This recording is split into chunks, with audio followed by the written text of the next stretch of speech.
Taking notes, reading the passage, reading the options. Again, we'll talk about the time redistribution once we discuss the full length passage. So we will talk about that. Okay.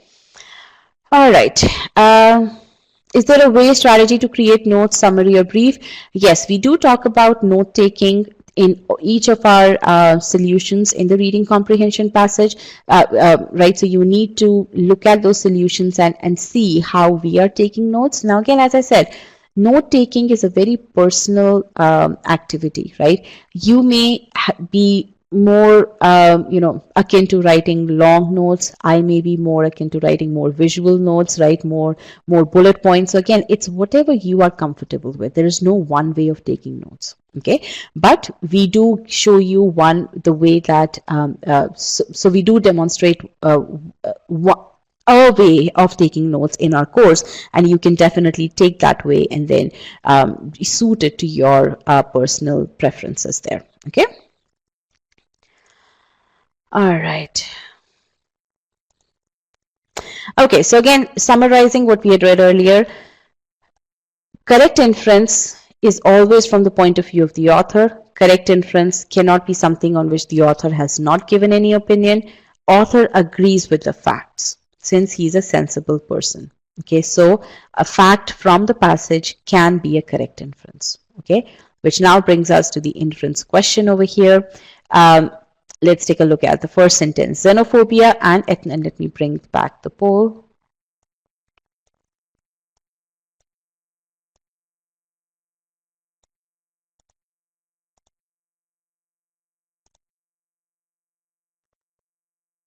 All right, so, I removed the responses. Sorry about that. Don't know how that happened. Okay. All right. So xenophobia and ethnocentrism are different facets of the same concept. So again, this part is only different facets of the same concept. This one over here, opposite sides of the same concept, right? This is the view of only some experts. The author neither agree nor disagrees. Okay. All right, now canonical variants of ethnocentrism are closely connected with xenophobia. This is a deemed view. It is not, we don't know if the author believes in that or not. Okay, so that's why this choice is wrong. Okay, choice C, xenophobia and ethnocentrism are not connected with each other. Again, you may say that, okay, this is what is the direct source of this information, but not exactly. But again, this is also, even if we consider this to be an inference from these few experts, it's still not something that the author agrees with or disagrees with. We don't know that. Okay. In some cases, xenophobia could be the cause of ethnocentrism. There is no causal relationship listed here. Choice E, xenophobia entails dislike towards the strange. This is indeed the correct answer. So choice E is the correct answer here. All right, so what I want you to look at over here or appreciate over here is that once you spend the effort on the original paragraph, on the passage, answer choice analysis, once you get that 100% understanding of the passage, answer choice analysis becomes relatively straightforward. Do you guys see that? You guys can contrast the amount of time that I'm spending on the passage versus the amount of time that I'm spending on the answer choices. Right, you guys can see that. That is exactly what's going to happen when you are in the exam environment once you have mastered these reading strategies. You will, the time distribution that I was talking about, that stems precisely from this fact. You will spend a lot more time reading the passage, understanding it, getting to that 100% understanding, so that you don't have to spend that much time on the answer choice analysis. So the gains that you see in answering in evaluating answer choices, the reduction in time that you see there, that is the time that you will be required to spend upfront on the passage. That's the time distribution that I'm talking about. Okay? All right, so now what we're going to do is I'm going to give you this passage. I want you to read the passage, and then once you are, so I want all of you to click on no over here. Okay, that way I know that you guys are going to be invested in reading the passage. Now, I do want you guys to tell me about what you think about the reading strategies. Okay. before you go into the full length passage, okay, because you'll go into that analysis mode. But I want you to write down about what is it that you think about the reading strategies, because that is going to um, about reading strategies and what you've learned over here, right? Because that's going to govern how well you're able to apply those reading strategies on the passage that you're going to read next. Okay, so tell me about that.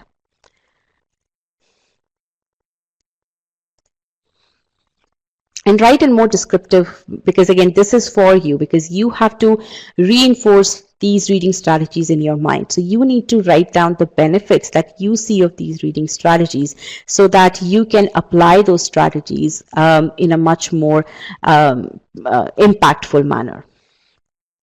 Strategy 1 gives me confidence that I can do it. Good. Keywords is good. Understanding and reading comprehension helps with summarization. Okay. They look amazing when you do it. Would be great if I can get to that. And that's the key. I mean, you want to be able to get to that, right?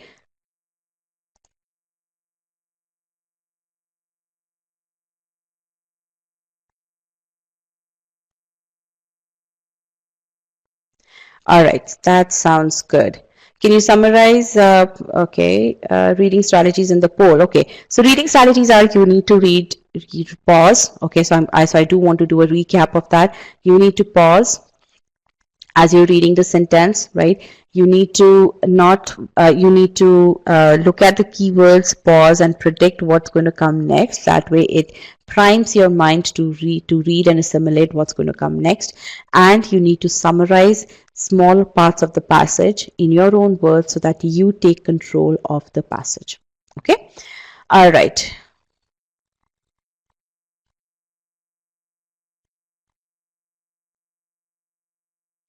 By this time I have a summary already in my mind, and okay, good. All right, very nice.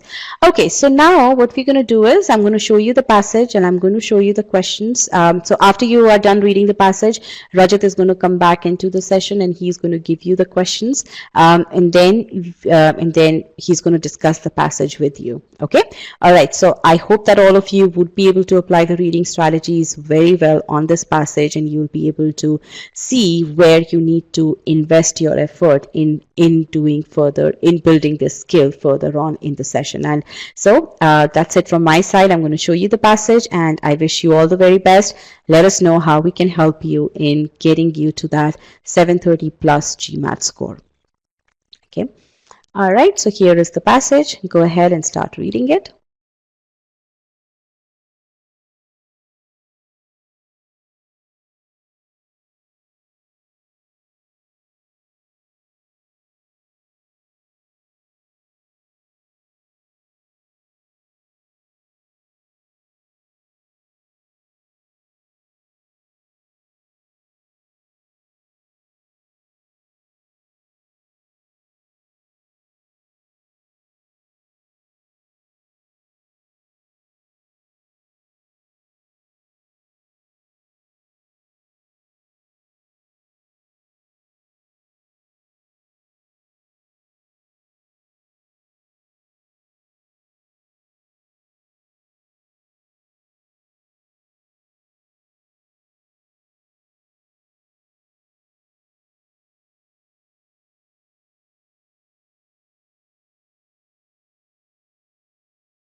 All right, guys. So I'm going to start posing questions now. And as we do that, I'm going to actually move the timer away.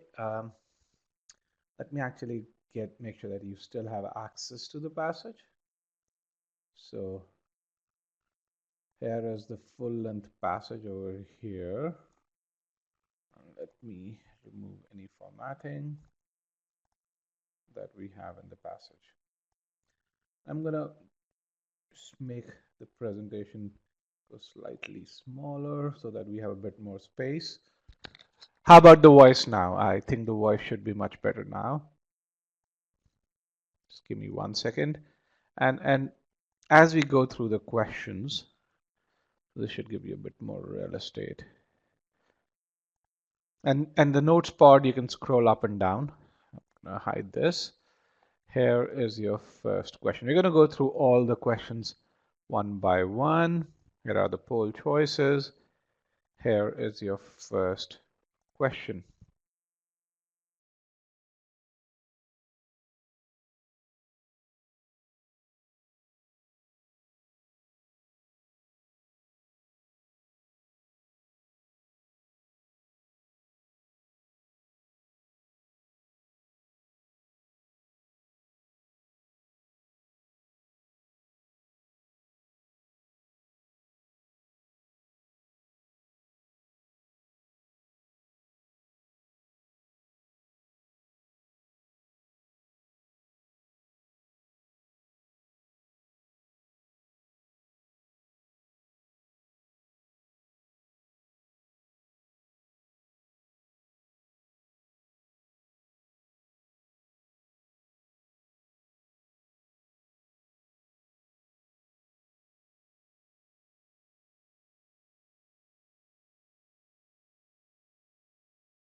All right, last 30 seconds for this one before I move and share the next question.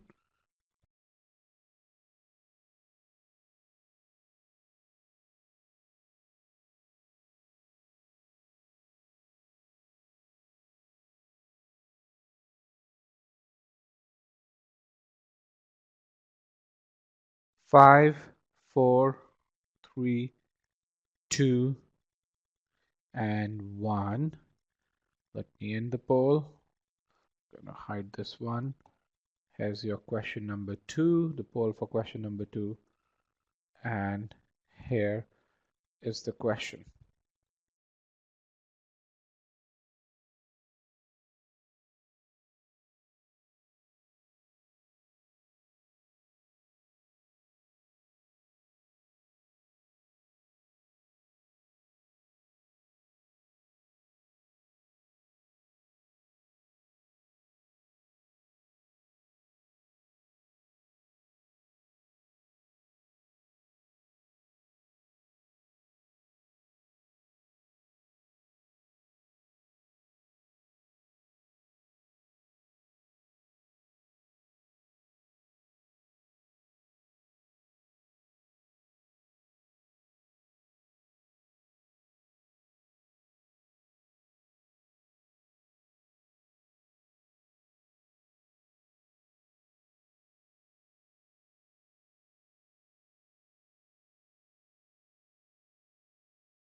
Another 30 seconds, guys.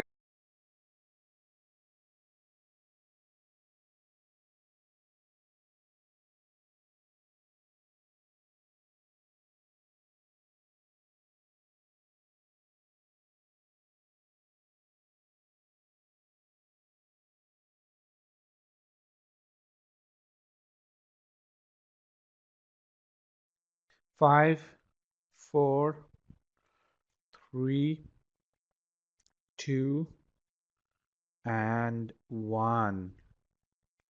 Let me end the poll. Let me show the poll for question number 3. Here's the poll for question number 3, and here is your question.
All right.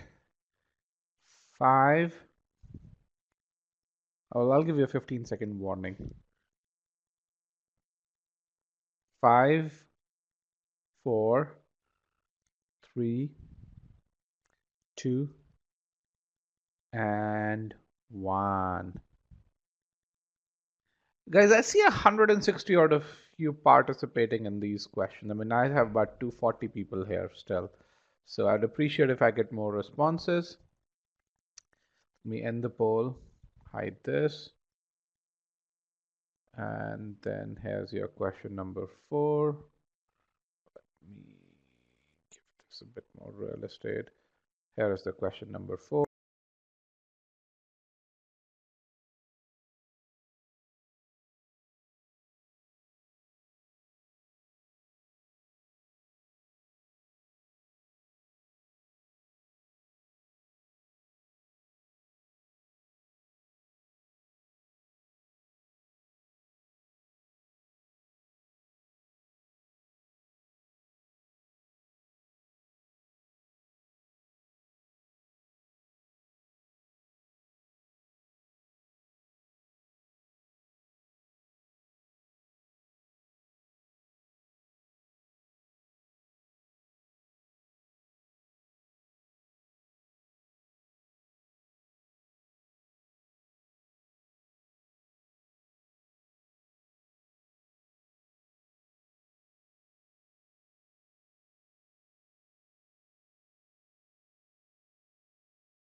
Another 15 seconds. Get those responses in.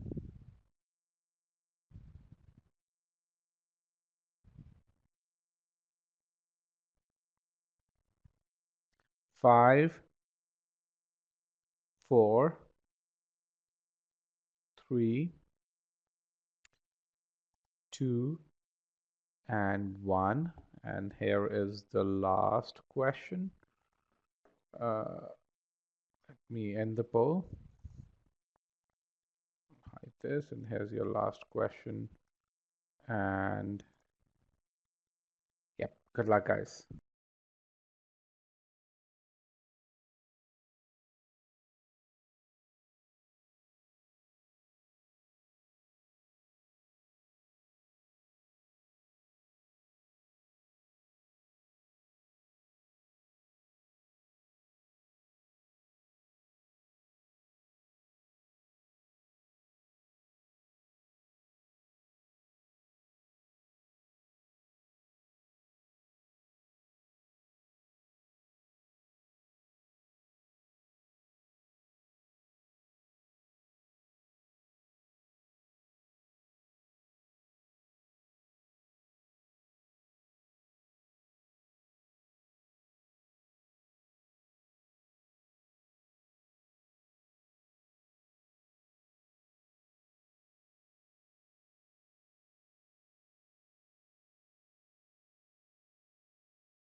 All right, last 15 seconds, guys. Get those answers in.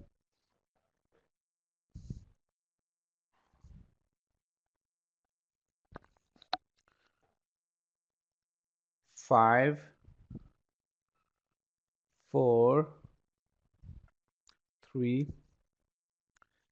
2, and 1. All right, we got everyone in. Let me end the poll and hide this. Oops. All right. So actually, I want to do this. I messed up your responses for the last question. For some reason, the question reset. So I'm gonna give you guys another chance if you can put in the responses to this question again. So I'm gonna give you another 10 seconds to really put all those responses in. And my bad, guys. I don't know why that happened, but 3, 2, and 1. Let me end the poll.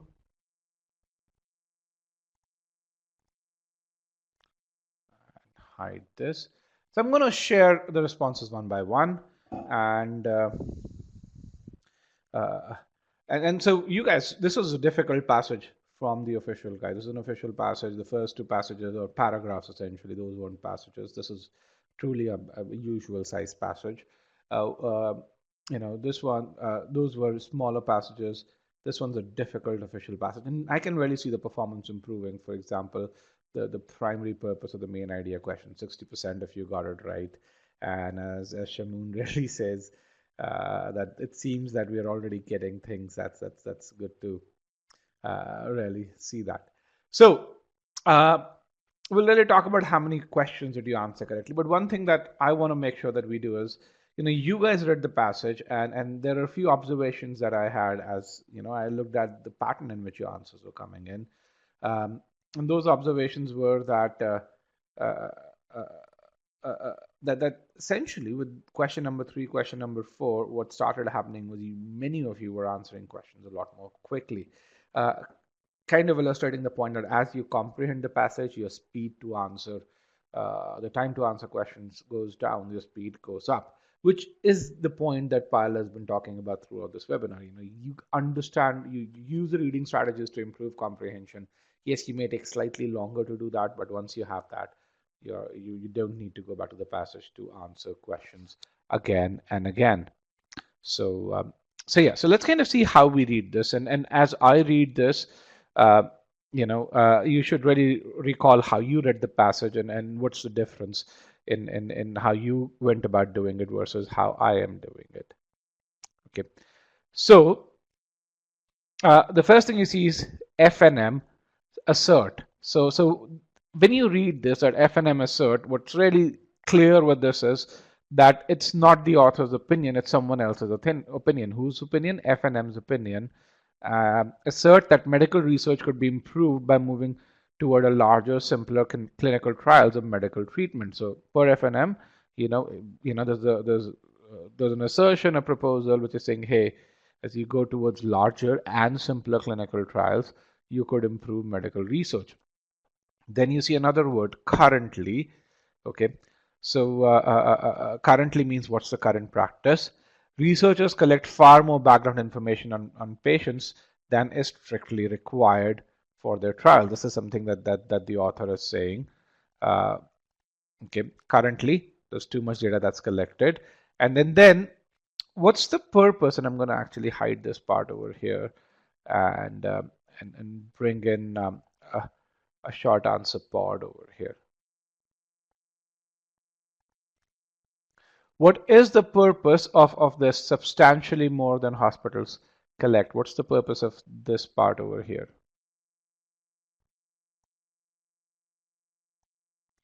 What's the purpose of this? No, not over assurance. It's a comparison. That's very true. And I think that's something which is really important. When you see substantially more than hospitals correct, collect, it's a comparison that's given, it's a benchmark that is given, which also leads to comparison. This part is not to really say that they collect too much data, but it's like, hey, compared to what hospitals collect, it's a lot more. So it's a comparison. And again, when you look at this, now the fact that they collect a lot more data is something that comes from this part over here. But strictly, this part, substantially more, is built for comparison to, again, to make this part stronger, but uh, in general, independently, it's a comparison. Thereby, what's the purpose of thereby over here? What's the purpose of thereby? As a result, conclusion, thereby escalating the costs of data collection, storage, and analysis. So there are three things that happen. The costs go up for three things. Then you see although. And the moment you see although, you say, oh man, this is a contrast word. Okay. Although limiting information could increase the risk that researchers will overlook facts relevant to the study. So the author is talking about a negative of collecting data, a contrast, as someone said. FMM content. So again, when you see the word FNM content, it's their assertion that such risk never entirely eliminable would still be small in most studies. So FNM say, hey, the risk is small. And then tell me one thing. What's the purpose of this word only? And only is a really important word when you think about, or words such as only, must, are really important words in the context of CR and RC. Okay. These words talk about exception or exclusivity, and that's really important. The moment you read them, something should go on in your brain saying, okay, there could be a question around them, because words such as only, must, uh, uh, uh, they actually lead to inferences that go beyond what's simply stated in the sentence. Only in research. So what the author is really saying is that just for research which involves entirely new treatments, just as also one of those words, are new and unexpected variables likely to arise. So it's like new and unexpected variables are likely to arise only in this one category over there. So, and which means in all other categories, that's kind of the inference. Uh, New and unexpected variables are not likely to arise. Now, this need not be a minority case over here. So I want to make sure you don't really get that, Shayan. It means that there is this one case in which that can happen, but not in other cases. Okay.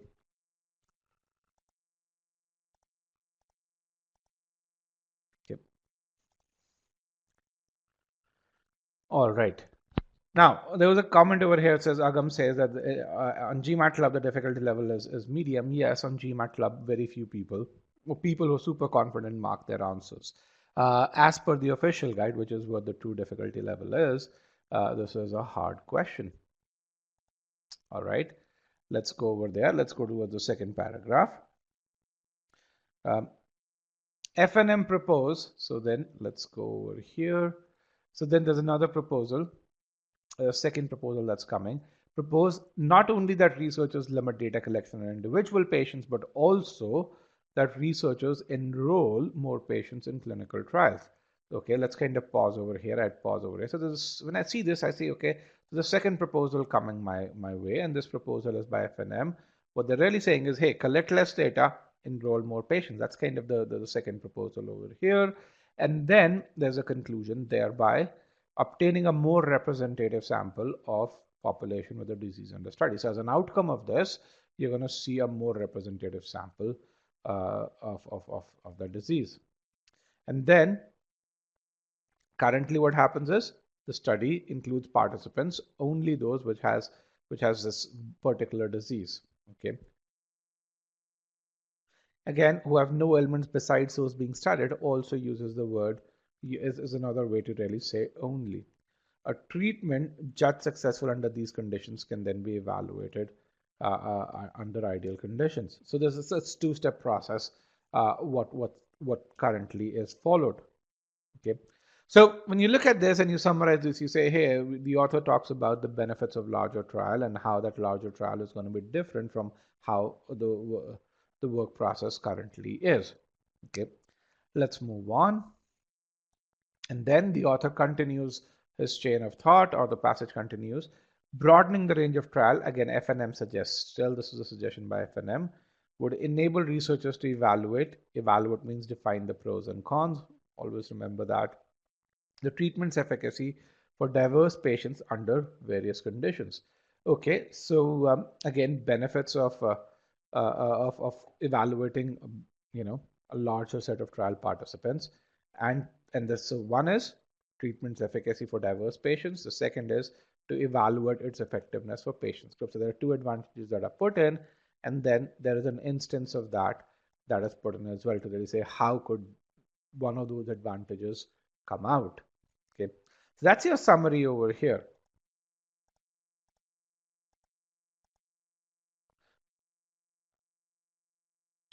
And if you think about the inference, if you do this larger trial, the where you include pretty much not just people who suffer with that one disease, but a larger set of participants, the two-step trials may not be needed. Okay. So if you think about summarizing the entire paragraph, so you say, hey, there are proposals that are given to improve medical research.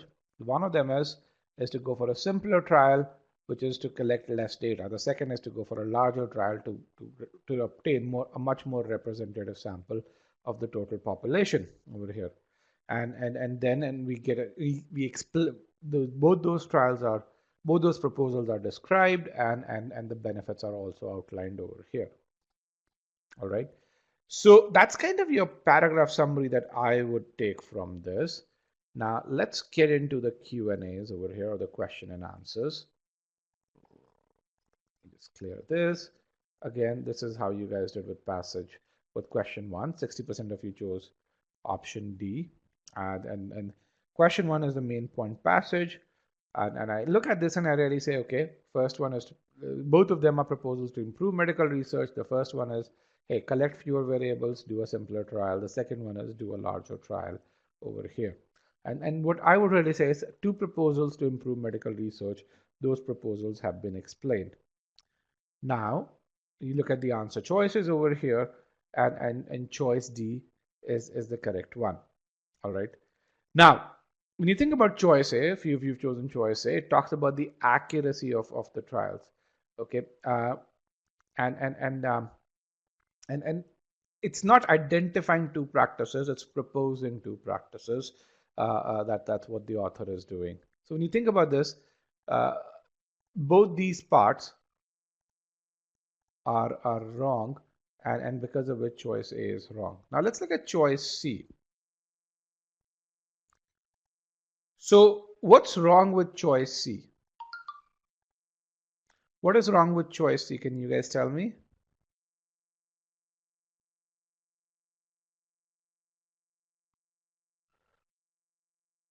We are not evaluating. We are not evaluating. We are not saying the current practices are bad because of X, Y, and Z. We are not saying the pros or cons of something. Okay, we are not evaluating of the current medical research practices. We are proposing improvements. Okay, because of which choice C, which is our most popular choice, has is incorrect. Okay, now choice E, which is also an incorrect answer. Let's see what it says. It says explaining how medical researchers have traditionally conducted clinical trials. Now, is the author explaining how they traditionally conduct the trials? Does the author talk about all aspects of, hey, patient recruitment and other things? No, he doesn't. Okay. Do we know that such trials are likely to change in the way that is being proposed? No, we don't know that. Because of these two mistakes, choice E is absolutely wrong. Okay. No, we're not given even a rough info as to how those trials are changed. This is a proposal. Okay. Someone's saying that, and the author is mentioning this, but there's nothing over here which says, hey, the medical boards are considering accepting those proposals and so on and so forth. Okay. Those of you who chose choice C or choice C, because that's about 33% of you, do you understand uh, uh, why this is there?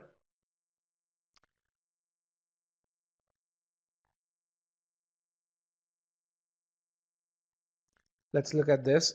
Tini says proposing something is done by evaluating. Not really. You don't necessarily need to evaluate to propose something, Tini. Why? Because you could propose, hey, you buy Google stock because it has great earnings, and because it's because the search business is going to boom. But doesn't mean, but you're not evaluating Google stock. You're not saying what are the risks with it. Okay, so a proposal doesn't necessarily mean evaluating.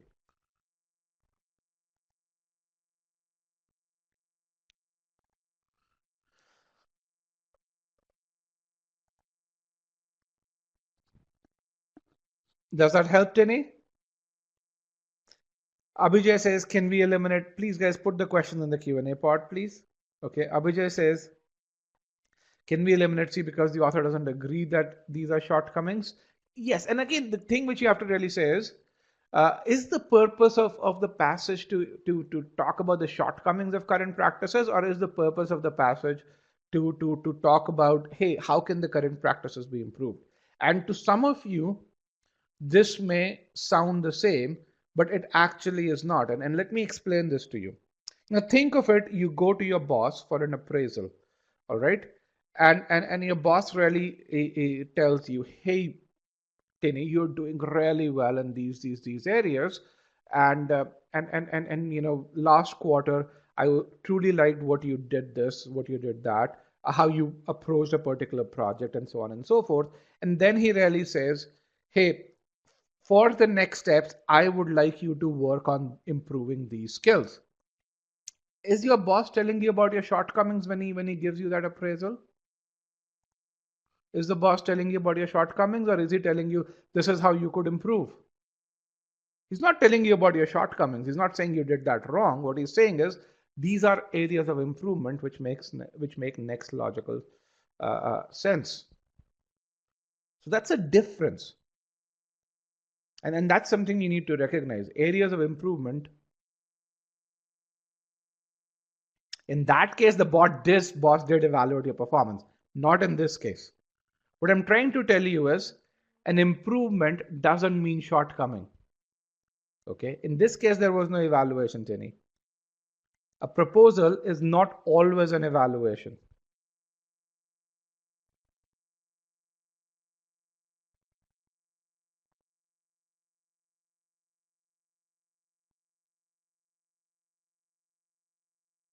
Okay. That's something which you really have to understand.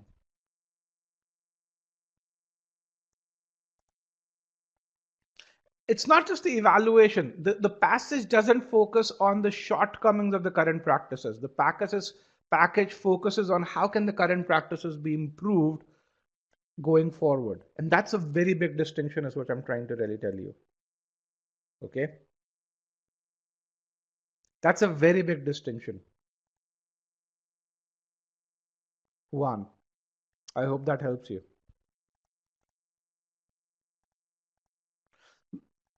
The nice thing is, choice B, very few of you selected that. Which is kind of a partial choice. Usually people select a partial choice. Okay. Now, let's kind of go to question 2. Let's see how you guys performed in question 2. Let me broadcast results. And I don't know what question 2 is. Let's kind of go and see over here. Question 2 says, which of the following can be inferred from the passage about a study of category of patients referred to in the lines? Often researchers study restrict participation to patients with no ailments. So basically, what can you infer about this? If you're restricting that, if you restrict the participation to those patients who have nothing else, one is the author really says, and if you go to the passage at that point, the author says the results of such study are very limited. Okay. Why? They can only be applied to a certain subset, and they only cover ideal conditions. Why? Because these patients only have just one ailment. All right. So again, choice A, as the biggest group really says, its findings have very limited applicability. You think about the other popular choices. Let's look at choices D, C, D, and E. We'll start with D. Choice D is delta. Um, if you're choosing choice D, it would allow researchers to limit information collection without increasing the risk that important variables could be overlooked. What are you reading into? What are you reading into when you really say that?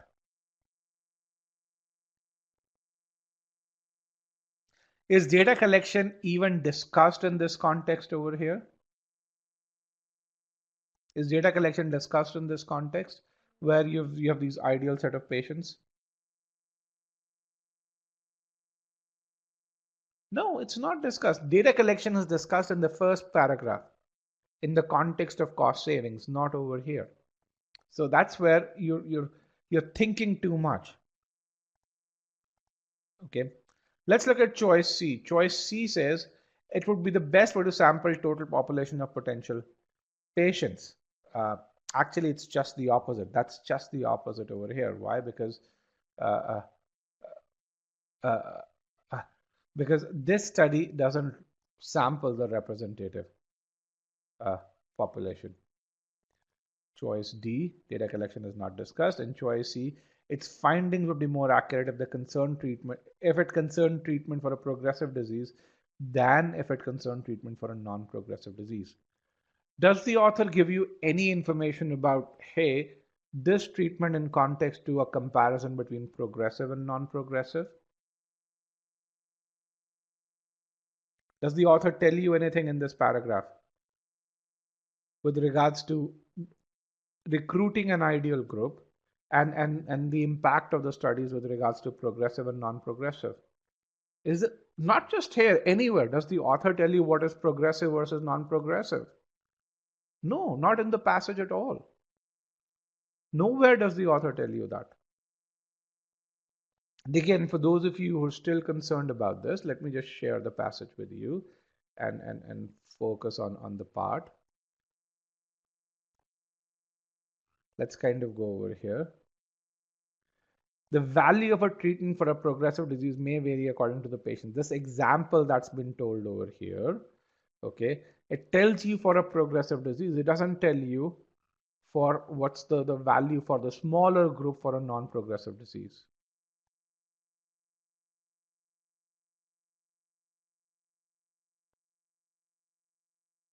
Okay.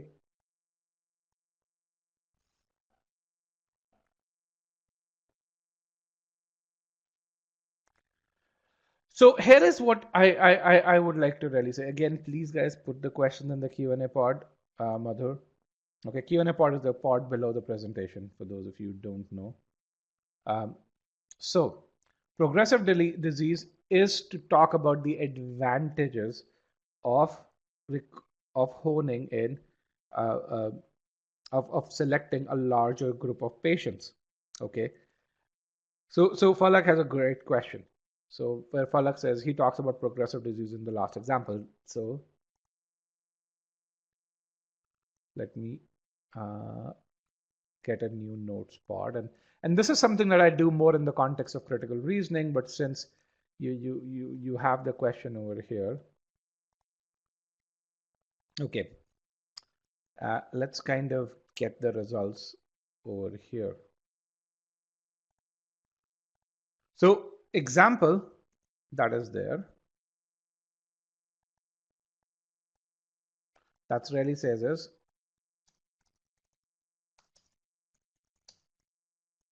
for larger group of patients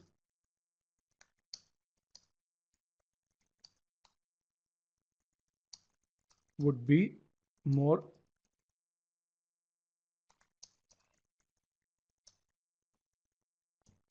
So does this mean for non-progressive diseases,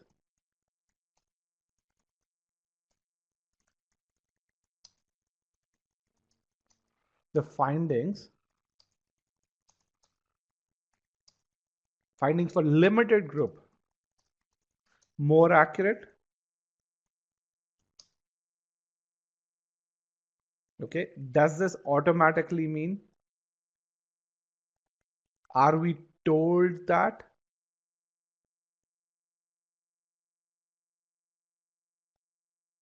Okay, and that's very, very important. And this is something that critical reasoning will test you inside out, by the way. These such comparisons, you know, if you attend one of our CR sessions, you'll see them being evaluated inside out. And that's where acing CR helps you ace RC. Okay. So which is why choice A is correct. And again, what I want to really do is, even before I look at the answer choices, this is where pre-thinking is really important. Why? Because you can really say this is what the answer needs to be. And that's the beauty of RC. RC, for my opinion, is the easiest section to improve. A lot of people think sentence correction is the easiest section to improve. No. In my opinion, uh, RC is the easiest section, SC is the next most challenging, and CR is the most challenging section to improve. And I'll tell you why. In RC, there are very few concepts, and all you need to do is learn reading strategies and then relentlessly apply them. So it's a test of your mental toughness, but the number of things that you need to learn, that number is very, very few. Okay, that's about 4 things you need to learn, but you need to apply them relentlessly. When it comes to and you're not looking outside the passage in RC, you're just limited to the information that's given in the passage. In SC, you need to learn about 200 concepts. You're still not looking outside the passage, but because of the sheer breadth of concept that you need to learn, and how information needs to be expressed, SC is slightly harder than RC. When it comes to critical reasoning, on the other hand, you're not limited to the information that's given to you. You have to think outside the argument as well, which is what makes CR the most challenging of the 3 subsections. Okay. So let's look at question number 3. And Juan, I don't know if I saved the note, but I'll see if I can drag it out. Question 3 says, it can be inferred from the passage that a study limited to patients like those that we're talking about would have the following advantages of the kind of study proposed by FNM. So now we're talking about the advantage of a study in which we have a limited group of participants. Now let's kind of go back to the passage of it. And really what it means is we have a limited group of participants in the context versus a larger group of participants. And so this is again an inference question. And inference means what is it that the author would agree with? Okay. So let's kind of look at this over here. Now, what's happening in a study which is limited? We have ideal conditions in that, and then we are evaluating over here. Whereas a larger group of participants, what you're really doing is you're also evaluating them for different patient subgroups. So one of the inferences which is there is, hey, there's a lot more evaluation that is happening in this study. Okay, so that's something that is over here. So when you think about this, what is the answer that is correct? In terms of the benefits of the study, and let me actually get in the responses to the poll question over here. Select poll question number 3. What are the advantages of such a study? And let me broadcast results. As 61% of you really said, the number of variables would be limited. Choice A is actually the advantage of the other study. It will yield more data, and the find will be more accurate, is a study of the larger group of patients, not what the question is concerned about, but the other study. Okay. Choice E is also something that hints towards the other study. Okay. So that's something which is there as well. So if you're looking at choices A and E, you're looking at the other study. If you look at choice C, that which is the correct answer. Okay, this again is more for the other study.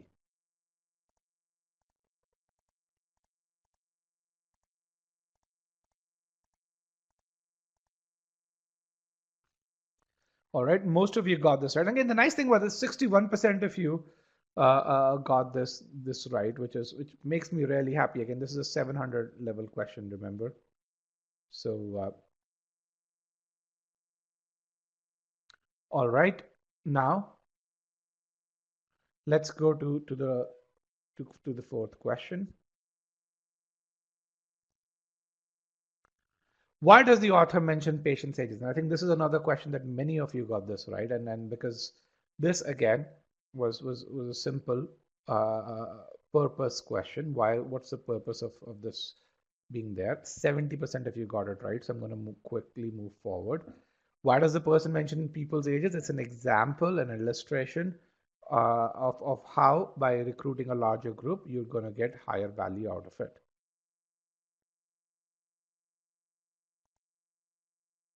Okay. And the correct answer is choice D. Let's look at choice C over here.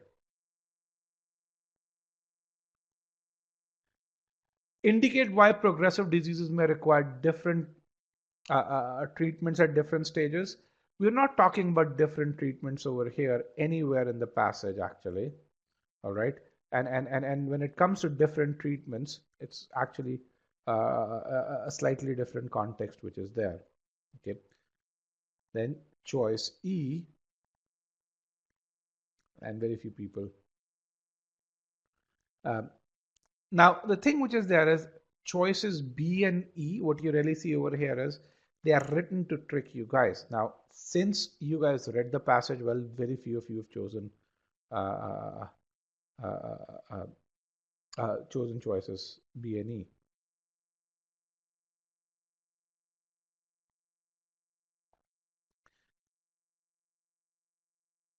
Okay.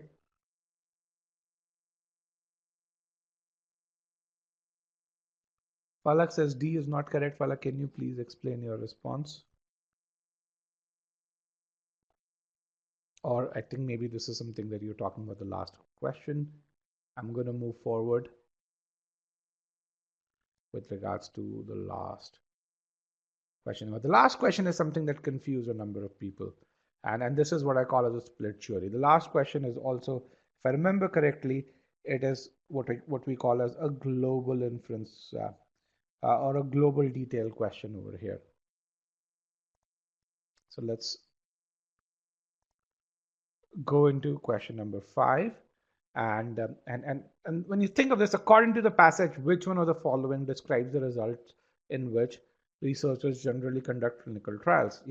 According to the passage, which one of the following? So you're going to give. So essentially, it means you could span uh, the entirety of the passage, unless and until what is given towards the end over here is something which is mentioned only in the specific part of a passage.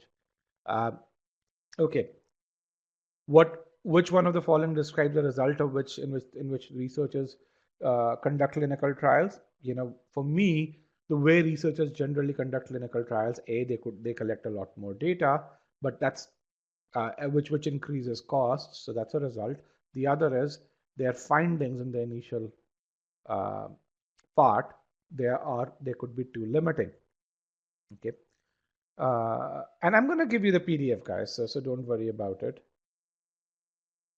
So again, these are the two things that I got out of it. One comes from paragraph 1, the second comes from paragraph 2. So let's kind of go over here and let's see which answer choice is correct. And as you really see, which answer choice do you see is in line with what we thought in our pre-thinking? Which answer choice do you see is in line with what's there in our pre-thinking? Let's see.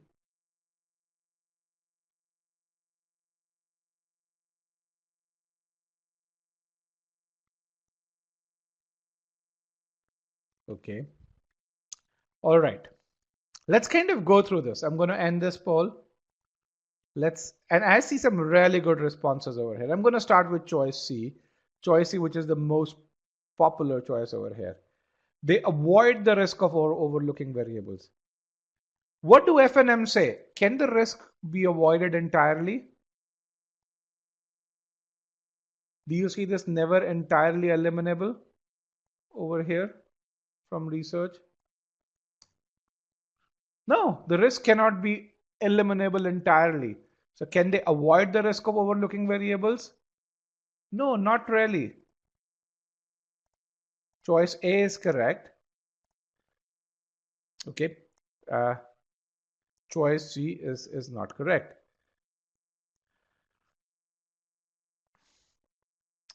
Accuracy of findings, similarly in choice B, they sometimes compromise the accuracy of their findings by collecting and analyzing more information than is strictly required. Does the author really say that if you collect and analyze more information, your accuracy will go down? Does the author really say that anywhere in the passage? And again, I'm going to bring the passage over here. Does the author mention accuracy anywhere in the first paragraph? No, where? Tell me. In the context of that, by collecting more variables.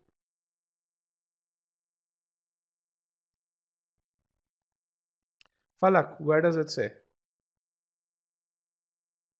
In first paragraph that they compromise on the accuracy.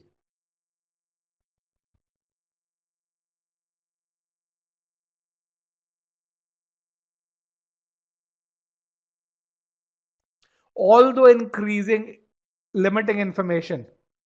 Okay, which researchers are we talking about? What are we talking about in the part although limiting information?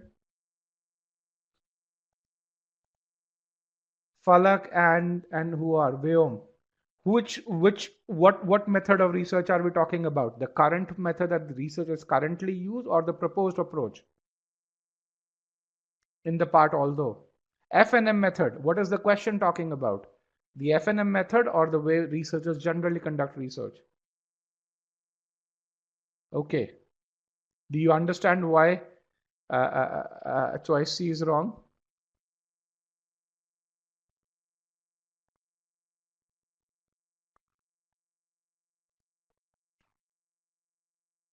All right.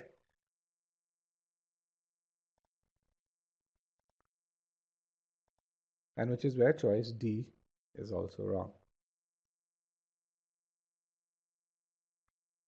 Okay. All right. Does GMAT present multiple questions like this for a single passage? Absolutely.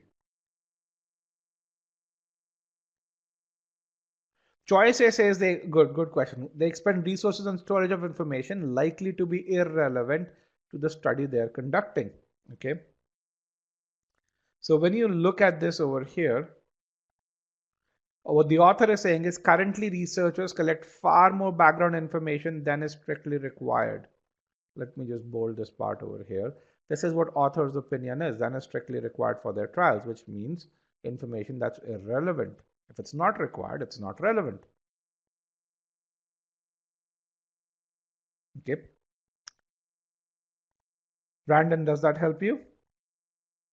If it's not required, it's not relevant.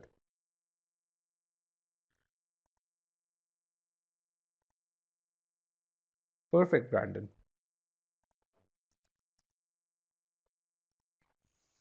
All right. So let's kind of move forward over here. And the motto over here is, you know, everything that you read on when it comes to GMAT RC is you need to comprehend this. You can't just skip through this. Why? Because even when you're reading the passage, you need to comprehend it. Here you saw when you're reading the questions, before you start looking at the answer choices, you need to understand the question. You need to pre-think.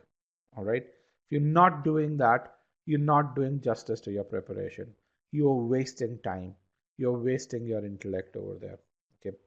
And trust me, you need to do this. And doing this is hard. Okay.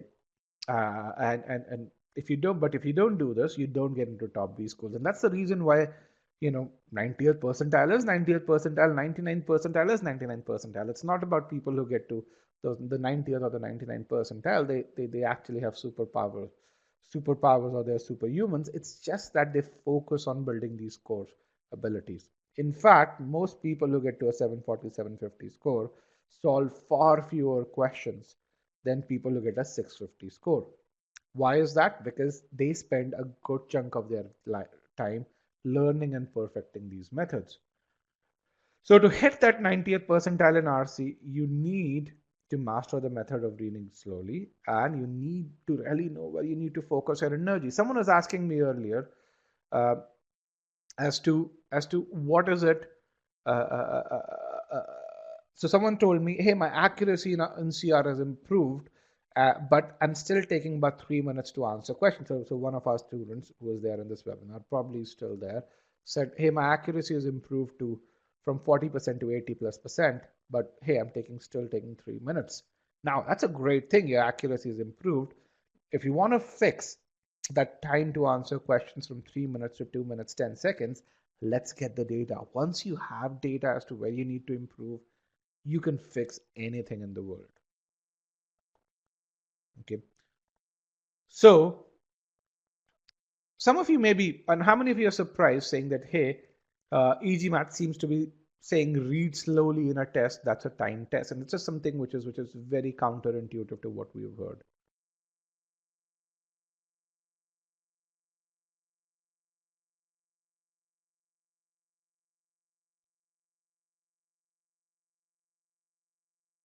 Okay. So this is something that I'll tell you. If you look at on GMAT Club, if you look at the success stories part, you're going to find there are more success stories. In fact, there are 10 pages of success stories. 10 pages means about 500 odd success stories for e-GMAT. And if you look at any other prep resource, including books, you're going to find that there aren't as many as 10 pages. In fact, if you look at any other prep course, you're going to find fewer than 5 pages of success story. The reason why we have that is because our methods are very different, uh, and those methods work. Okay, so the thing which is there is, let's say you follow the speed reading method, and something which some of you have been following. What you do is you read the passage in 2 minutes. Okay, then to answer each question, you'd still need about a minute and a half. So you end up spending 8 minutes per passage. The problem really is while you're answering questions, you go back to the passage multiple times. And because you go back to the passage multiple times, what really starts to happen is you get mental friction. And by the way, because you're going back to the passage multiple times, you make more mistakes. On the other hand, once you master these reading strategies and you focus on reading slowly, you spend about 3 minutes to read a short passage, okay, and you take about a minute to answer questions. That's something that you will get to. It's not something that you'll get to tomorrow, but once you practice about 10 questions, 10 passages using this method, you will start seeing that happen. Now, why will that happen? Because the sentence structures will start to become more familiar. And especially once you go through the master comprehension course and then go through reading strategies. Why? Because the master comprehension course tells you about these sentence structures. What else is going to happen is that as you see transitions, these keywords automatically will start to make meaning in your brain. When you see although, when you see consequently, when you see as a result, when you see however, the contrast would automatically start to happen. Once you go through those 10 plus or 15 plus passages and you see these keywords again and again, and you consciously start making those contrasts, you automatically be able to predict where the author is going to go. So that predictive reading will automatically start to happen. How many of you drive over here? How many of you drive? Yes, no? Think about the time you learned driving for the first time and think about how involuntary that activity has become right now. I mean, when you started driving for the first time, you had to look out, you'd look left and right and in every direction. And before driving, you'd be 100%, you'd have your 100% concentration on driving. Right now, many of us respond to uh, uh, uh, respond to essentially phone calls or text messages. We change music. Um, I've seen women actually put on makeup or wear makeup while driving. Why? Because driving more or less has become a subconscious activity. And that's the same thing with regards to these reading strategies. Once you learn how to read properly, you recognize the sentence structures, you recognize the keywords, you do predictive reading automatically. And that's when you'd be able to read the passage in about 3 minutes, you'd be able to answer questions very quickly. Okay. For the longest passages that you're going to really see, what you're going to find is, hey, you may take about 4 minutes to read the passage, but those passages answering questions becomes a lot easier. Why? Because you've comprehended the passage, you can pre-think the answer. So the key thing which is there is you've got to read for comprehension and not for time. Okay. Here's an example of a student. Her name is Anastasia Toropova. She has a V39, which is uh, uh, close to a 90th percentile. And she says, you should read, by the way, this is the link to her YouTube session or a YouTube debrief.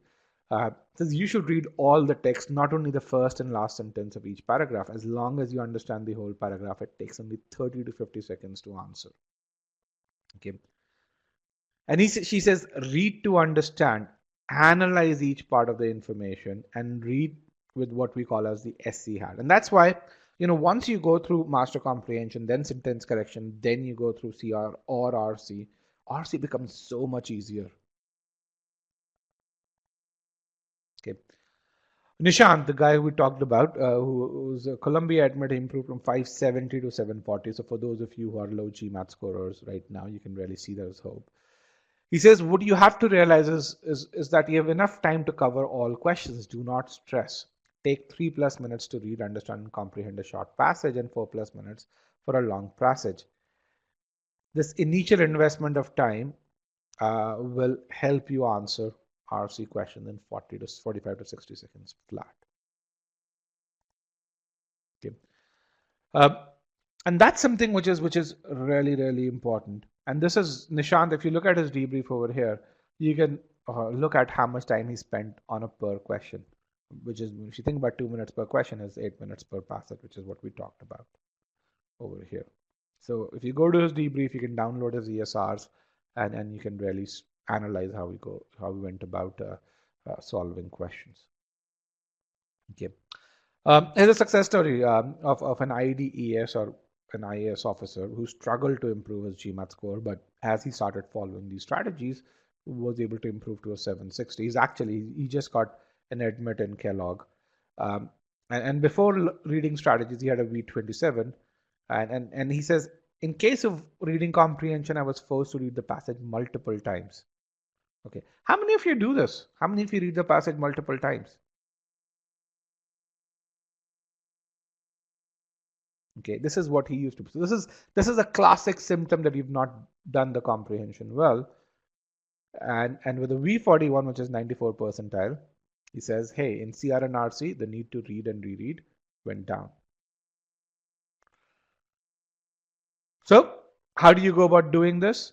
Make sure you go through the master comprehension course. Make sure you understand how do we form long sentences, how do we deconstruct information from long sentences over there, and how do we understand those sentence structures. Then understand where to pause. When I was reading, you saw me pause at various points and focus on comprehension. Understand that. Okay. This is something, and then learn the reading strategies over there and practice those reading strategies. And then go through each concept, make sure you get good scores over there, and then solve the application questions in application files, practice files, go through about 150 plus passages that we have in the entire e-GMAT course. Okay. Now, how many of you at times have spent 30 plus minutes?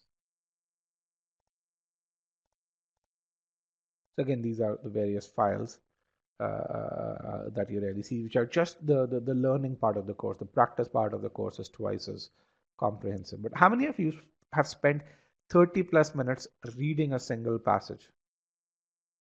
How many of you have done that?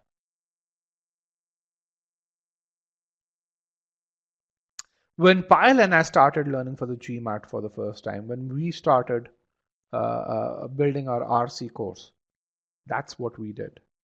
Trust me, after the first 4 passages, we were done with the passage in 8 minutes. After the first 10 passages, we were done with the passage in 4 minutes. But that those 30 minutes that we spent early on analyzing the sentence structures, understanding how and the passage was written, why each word in that passage was there, helped us so much in improving our RC ability that later on life became much simpler. Okay. And that's once you do this, you'd be able to cement those methods. And even with, so this is Rohit's Scholaranium. He only had to, once he went through the RC course, he only had to solve 54 questions, which means in the e-GMAT world about 14 passages in Scholaranium after going through all the practice in the RC course. So typically people who get those high scores, they spend more time learning methods and then they need to solve fewer questions. Why? Because the methods are already there. Okay. And the questions that they solve, they utilize the analytics to guide them as to where should they solve more questions. It's not blindly solving questions. A lot of people think, hey, one must practice to be perfect. No, blind practice leads to actually sometimes you're going into ditches, or not sometimes, many a times over here. So focus on learning methods and use data to guide where you put in your energy. If you want to get to that top 1 percentile, you've got to do that, or top 3 percentile. Otherwise, I mean, think of it this way. So many people put in the effort. Why is it that so few get there? Why is 740 a 97th percentile? It's because very few people put in that kind of effort. Okay. With that, I want to thank you guys for joining me today. And I'm going to share the presentation with you over here so that you guys can download it. And then if you could give some feedback on the webinar, that would be very, very helpful for us. If you can give the feedback over here, the short answer poll.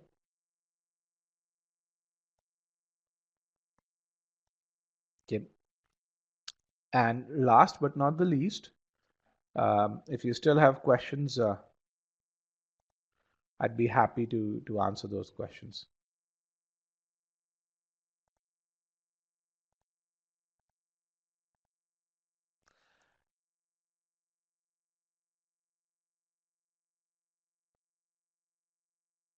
Zen has a question, how often should one take ability quizzes? So that's a great question, Zen. So ability quizzes is a quiz type in our practice platform. So Zen, step 1, go through the course properly. Make sure you learn concepts and methods. Make sure your practice files and concept file scores, and you get that feedback every 30 minutes, is 80% or higher. Step 2, take cementing quizzes. Once you've taken 4 to 5 cementing quizzes and you've hit the metrics required for those quizzes, then step 3, you can take ability quizzes before you move on to the next subsection. Okay. So that's something that we'll do.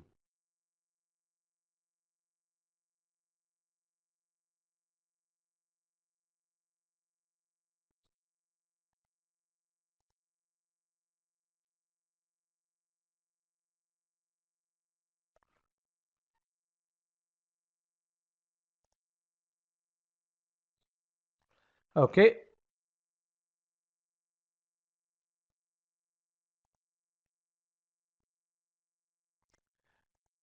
Let's kind of look at some of the questions over here.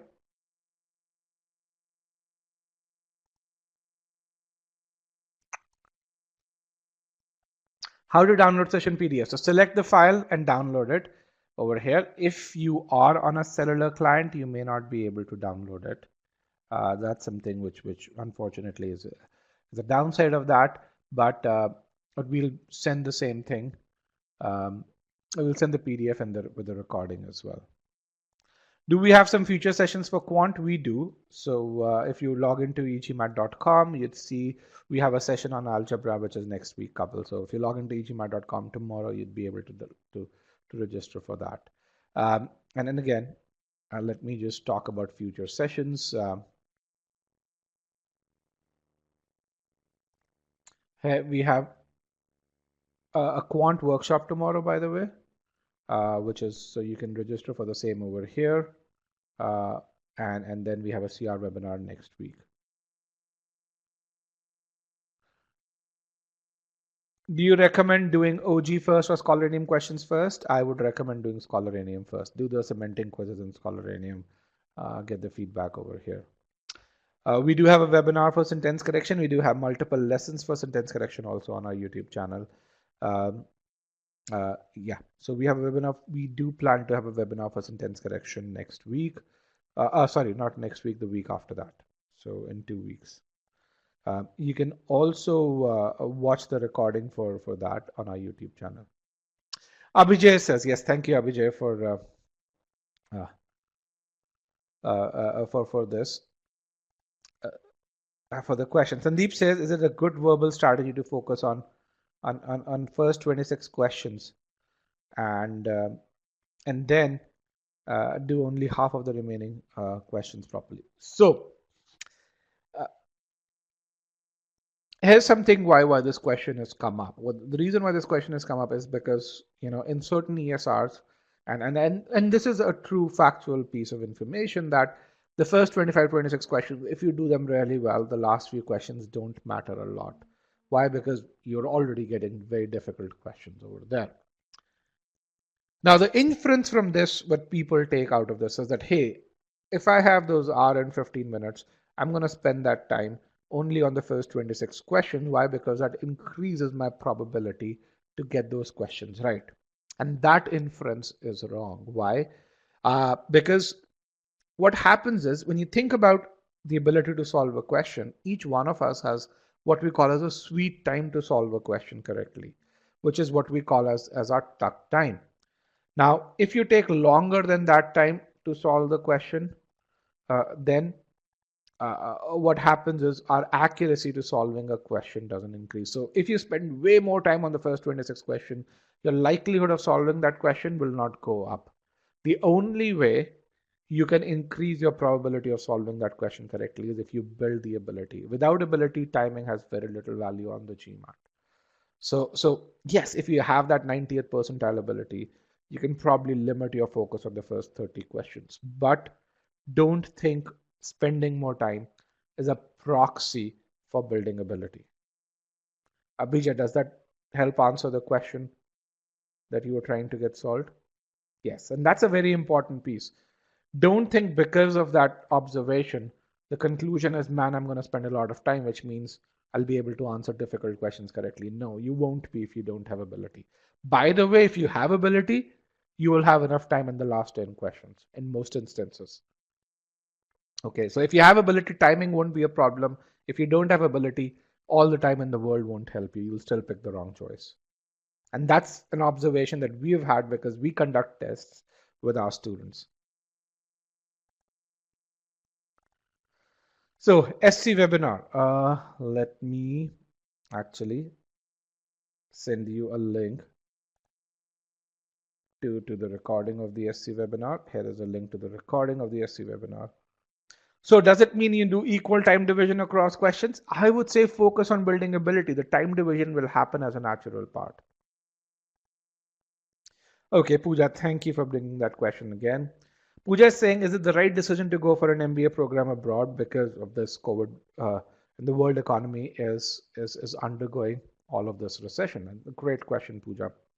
Um, so, by the way, how many of you have this concern about, hey, should I go for an MBA now, given that it seems we are in a recession? It's not that we are going in; we are actually in a recession right now. Okay, a few folks have that question. So I'm going to ask you another question. When do you think you should buy stocks? When the market's up or when the market's down? When the market's down. In the same way, the time for you to go for an MBA is when actually you are in a recession. Now, there are some valid concerns there, and I'll tell you why. What if it's a long recession? Then by the time you graduate, you still may have a problem. And that's a very, very valid concern. However, Most recessions last a year and a half. And this recession, if we believe that the pandemic situation will go away in about 3 months, or will significantly be mitigated in 3 months, then this recession should be back. We should be back out of this recession in about 4 to 5 months. Why? Because the reason why we have this recession is not because, hey, a particular sector in the economy is overheated, which has been the case for all of our past recessions. The reason we have this recession is because of the virus. uh, People can't go to work. So the consumer demand is suppressed because, hey, restaurants are closed, grocery stores I'd say clothing stores are closed. In fact, many of the places where people interact with one another, those places are closed. Schools are closed overall, and so on and so forth. So if you're done with the GMAT and the virus situation is really bad, at that point you can probably still defer your MBA, and B schools will actually defer those deadlines to apply anyway in that situation. So you're not taking that risk. But once, if the virus situation settles down, if the world goes back to working the way it used to, the economy should come back up. Why? Because there is no heated sector in the economy. Pooja, does that help answer your question?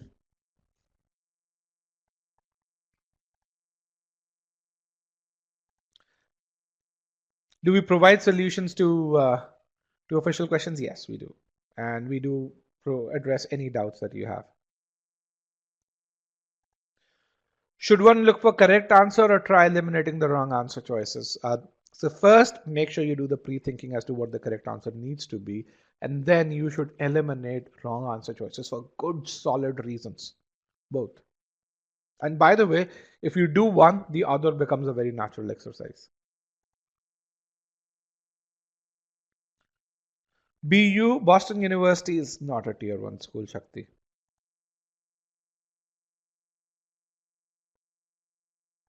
And yes, I would recommend that you retake the test. Yes.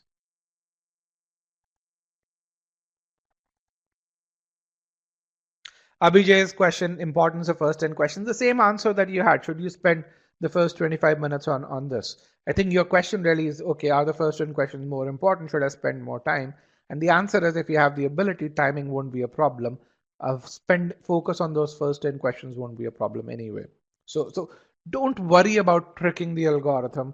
Don't worry about being extra cautious. Why? Because if if uh, if you have the ability, you'd be able to do most of the first 10 questions right anyway. If you don't have the ability, you can spend all the time in the world. You're not going to worry about it.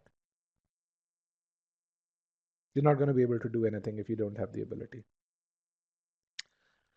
Do we offer admission consulting? We don't. I mean, it's just, I mean, we get about 12,000 students a year. There's, and our job, our focus really is to make sure we are the best at whatever we do. And we've not found a technology driven way that allows us to give personalized attention to 12,000 students. So while we know a lot about admission consulting, I personally had two full fellowships. A lot of e-GMAT employees have had fellowships in many top schools worldwide. It's just something that we don't believe we can do justice to our entire student body, so we don't do this today. So, but if you watch my interviews with students on YouTube, I do give them advice when we have a one-on-one with them. Are there any video explanations for Q&A and e-GMAT verbal? So there are a lot of video explanations in e-GMAT. So in fact, all our application files are videos. A lot of our solutions are videos. And then if you ask a question over there, you get a response from the people who've created those questions. So you get a response from a subject matter expert.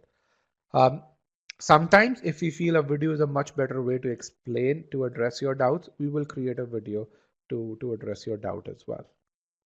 Yes, I mean, we love video as a format.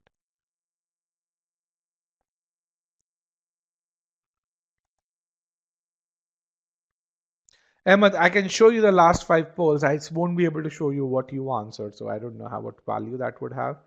But here is the first poll over here, and I can show you a few more. But again, download the PDF.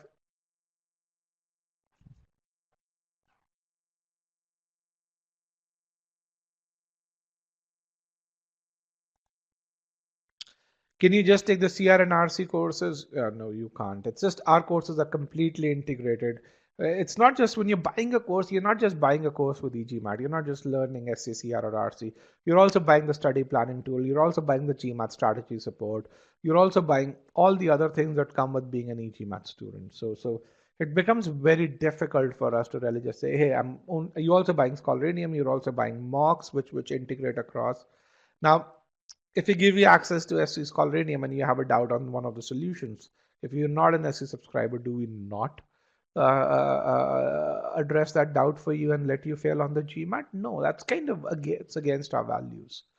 So that's why we segregate verbal, quant, or the entire GMAT. We no longer we there was a time in 2016 we used to sell individual courses, but we no longer sell them because it just we were doing more harm than good. Why? Because people think they need just one or the other, but even when you are at 90th percentile in SC, you still need to maintain that, and you still need resources for that.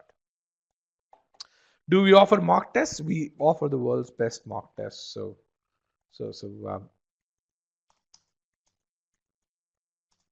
we offer the world's only mocks uh, uh, uh, that offer an ESR like insights.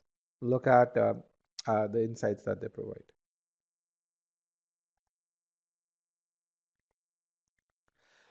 With that, I'd like to thank you guys for joining me today. As I mentioned early on, make sure you go through the free trial. Make sure you attempt the main point files and the practice files in the free trial.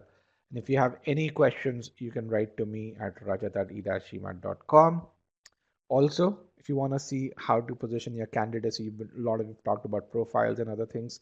One of the things that we are doing is we're trying to get our ex students, because our students get about 28 to 30 million dollars worth of scholarships. We're trying to get our ex students to really talk about how did they do it once they scored a certain amount on the GMAT. How did they make their case to business school? How did they secure a scholarship? What were the trickiest parts of the application, and how did they do that introspection to find those leadership examples, to figure out what are their weaknesses, to prepare for that interview, and so register for it on our YouTube channel, and you'd get those insights over there. With that, I want to thank you guys for joining me today, and have a good day.